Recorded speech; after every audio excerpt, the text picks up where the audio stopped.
رسول اللہ صلی اللہ علیہ وآلہ وسلم نے فرمایا، جب رات کا اندھیرا شروع ہو یا جب شام ہو جائے تو اپنے بچوں کو اپنے پاس روک لیا کر، کیونکہ شیاطین اسی وقت پھیلتے ہیں۔ البتہ جب ایک گھڑی رات گزر جائے تو انہیں چھوڑ دو اور اللہ کا نام لے کر دروازے بند کر لو، کیونکہ شیطان کسی بند دروازے کو نہیں کھول سکتا۔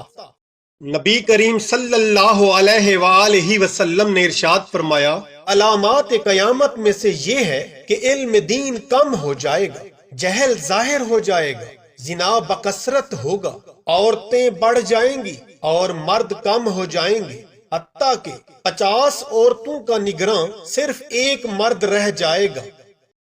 نبی کریم صلی اللہ علیہ وآلہ وسلم نے ارشاد فرمایا، جس کی پرورش حرام سے ہوئی ہو وہ جنت میں داخل نہیں ہوگا۔ نبی کریم صلی اللہ علیہ وآلہ وسلم نے ارشاد فرمایا، جو شخص ماں کو اس کے بچے سے جدا کرے گا تو اللہ تعالیٰ اسے قیامت کے دن اس کے دوستوں سے جدا کرے گا۔ نبی کریم صلی اللہ علیہ وآلہ وسلم نے ارشاد فرمایا، میت کے ساتھ 3 چیزیں چلتی ہیں، 2 تو واپس آ جاتی ہیں، صرف ایک کام اس کے ساتھ رہ جاتا ہے، اس کے ساتھ اس کے گھر والے، اس کا مال اور اس کا عمل چلتا ہے۔ اس کے گھر والے اور مال تو واپس آ جاتا ہے، لیکن اس کا عمل اس کے ساتھ باقی رہ جاتا ہے۔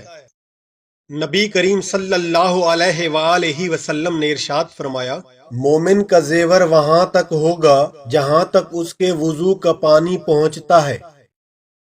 نبی کریم صلی اللہ علیہ وآلہ وسلم نے فرمایا، لذتوں کو توڑنے والی موت کو کثرت سے یاد کرو۔ نبی کریم صلی اللہ علیہ وآلہ وسلم نے ارشاد فرمایا، احد وہ پہاڑ ہے جو ہم سے محبت رکھتا ہے اور ہم اس سے محبت رکھتے ہیں۔